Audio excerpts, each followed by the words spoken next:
Hey, welcome to another edition of Kyle Meredith with. It's the interview series presented by WFPK at WFPK.org, Consequence, and the Consequence Podcast Network.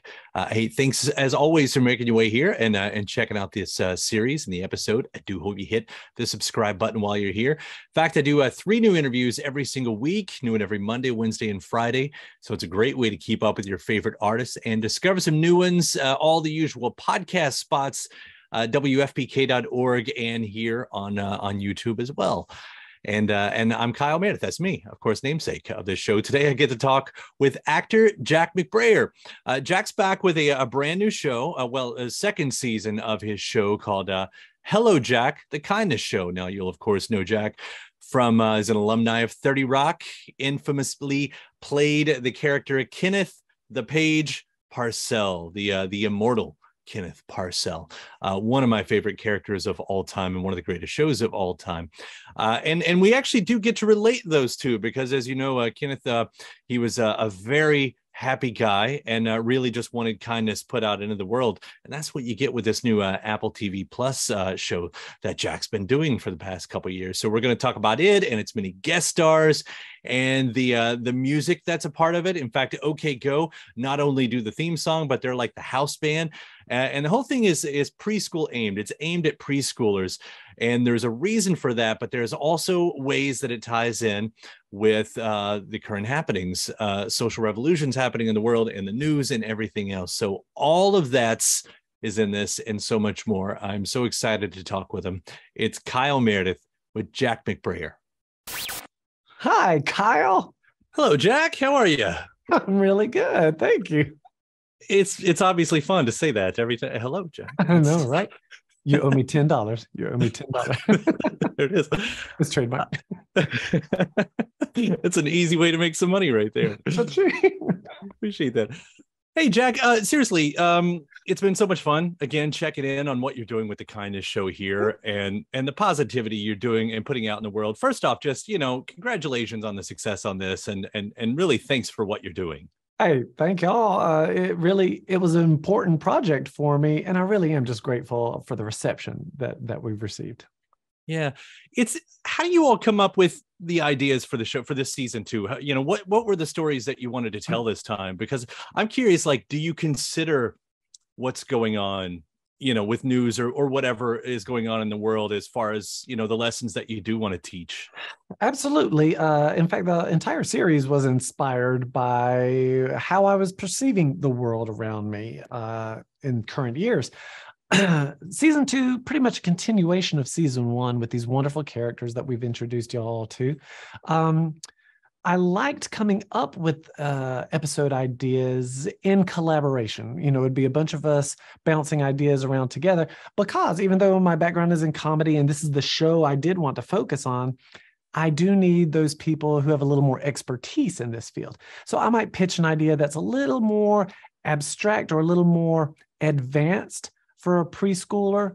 And so we have to figure out ways to finesse that or steer in a way where it would be appropriate for, a 5-year-old to understand, to digest, and not make anything too scary or too broad or too vague.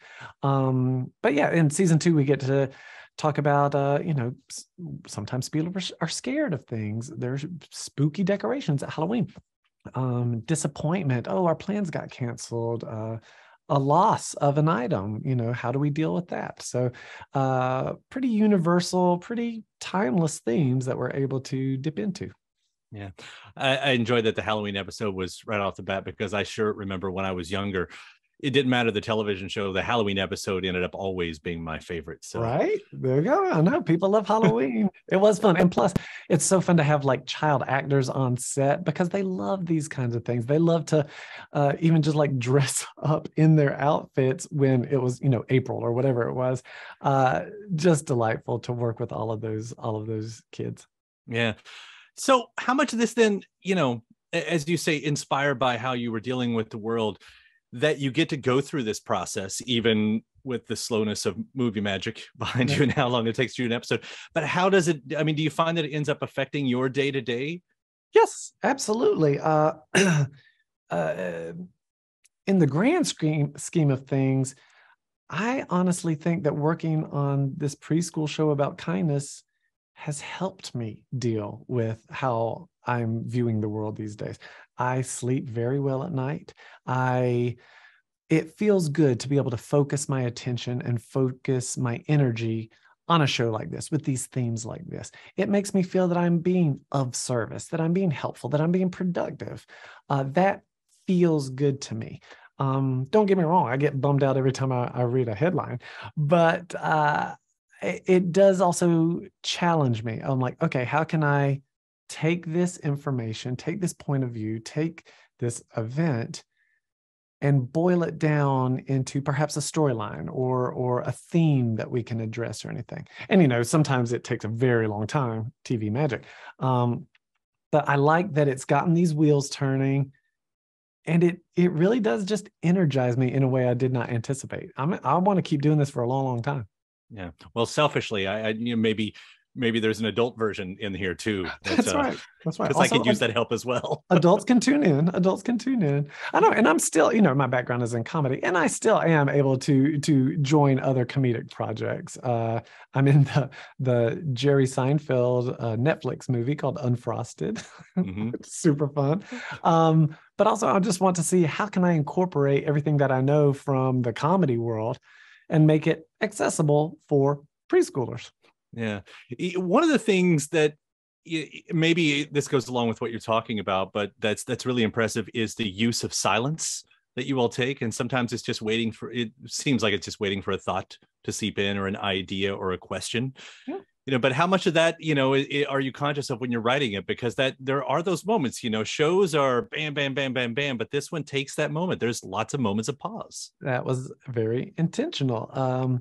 We thought back a lot to programs like Mr. Rogers' Neighborhood, and especially because he was able to address the home viewer and it felt like he was speaking directly to you. And there were moments of pause. There were moments of silence.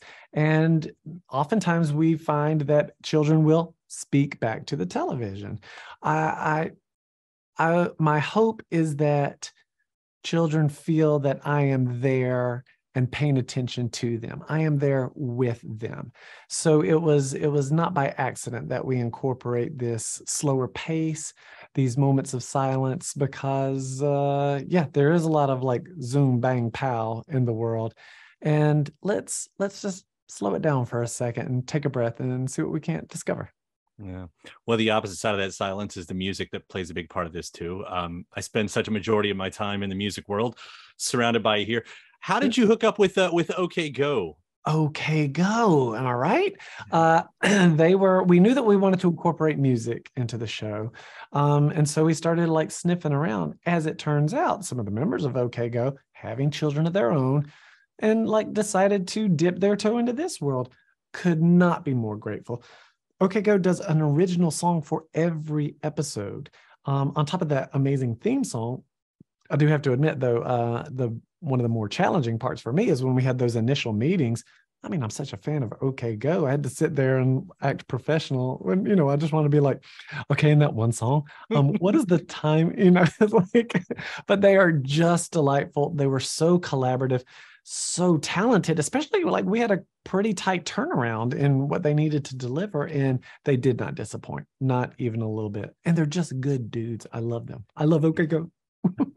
I've had him on my series several times, and Damien is just, and he's so intelligent about the way that he writes the songs, and there's something, I think something scratches an itch for me. Maybe it's their voice, maybe it's the chords that they use. It hits a sweet spot for me. I can't believe we got OK Go to do Hello Jack.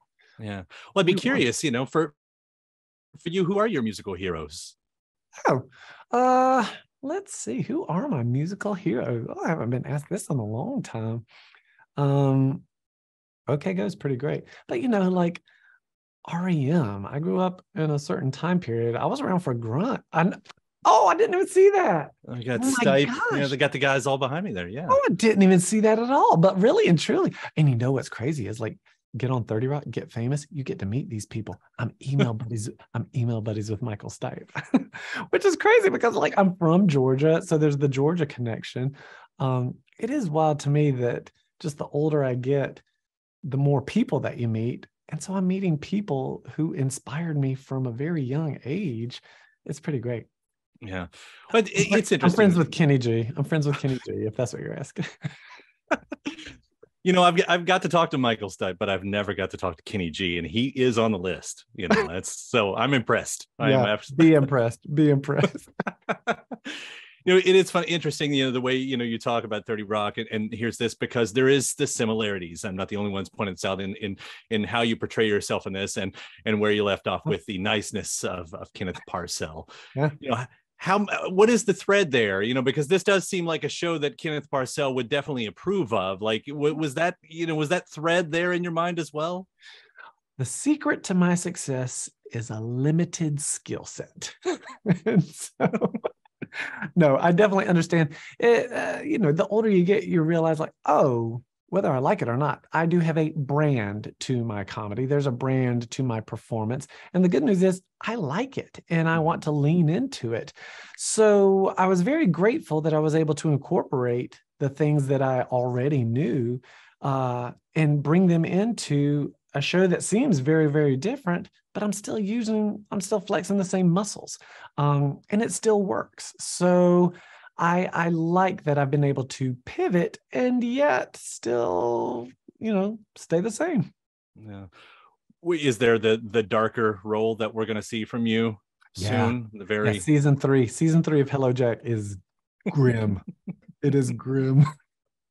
No, I'm Jack McBrayer. Again, like, even if you wanted me to play some dark and edgy character, you would still laugh. I mean, like, oh, look at that declawed kitten. I certainly enjoy it, and I know so many people do as well. I mean, and when you have a show like this, I was thinking back at some of the other kid shows throughout the decades, and there always seems to be the great smattering of guest stars that come on. And you've got those. I mean, do you get those calls like, "Oh, I would love to do a kid show"? I mean, right off the bat, we see Gillian Jacobs. Gillian Jacobs. Yeah. Yes. So many people. My dear friend Christin Shaw, Kumail Nanjiani, Tony Hale, Stephanie Beatrice, Joe Lo Truglio. Like, so many people said yes, and because it was like the early seasons, it was me making the phone calls, and guess what? I was happy to do so. This is what I was going to pull favors for. And I'm so grateful that they said yes, because they understood this is important to me. This is something that has great meaning. I'm being very serious about it. This isn't like some winky, sarcastic, cynical kid show. This is an earnest and sincere show. They understood that and they supported me. And I could not be more grateful to all of those people. Do you find that they get the pacing very quickly? They do, especially, as they see what's going on set. And after I explained it to them, I was like, I'm doing a show that I'm really patterning very much after like Mr. Rogers' Neighborhood. So, they weren't expecting to come in and do like crazy stunts or anything. they could read the room, and also I trusted them. I reached out to them for a reason. So it was kind of a no-brainer. Because in the crazy stunts come in season 3 as well. Yeah, season 3. Oh, it's dark. Hello, Jack. Clover Grove. In a world. Jack, I really do love what you do. I love watching you and everything. I just had Gavin Rosdale on too, and I know that you've done something with him recently with the Eat with Gavin. I'm hoping that finds his home soon to see. Love him. Again, another person I knew from way back, and I'm like, I'm just hanging out with them? This is weird.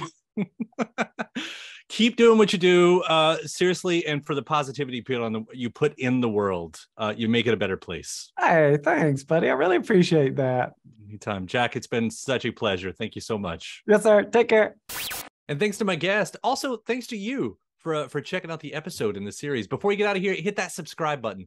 Again, you get 3 brand new interviews every single week. New one every Monday, Wednesday, and Friday at right here on YouTube, or of course anywhere in podcast land, including iTunes, Apple Podcasts, Spotify, Podchaser, NPR, or WFPK.org as well. A great way to keep up with your favorite artists and discover new ones as well. Then after that, actually head over to WFPK.org. That's where I do a show Monday through Friday, 6 p.m. Eastern. It's an hour full of song premieres, music news, anniversary spins, bonus interviews, Monday through Friday, 6 p.m. Eastern at WFPK.org. Consequence has your music and film news. You can also find me on the social media spots, Facebook, Instagram, mostly on Twitter. All three of them, the address is at Kyle Meredith. Do hope you like and follow along. That does it for another edition. I'm Kyle Meredith. I'll see you next time.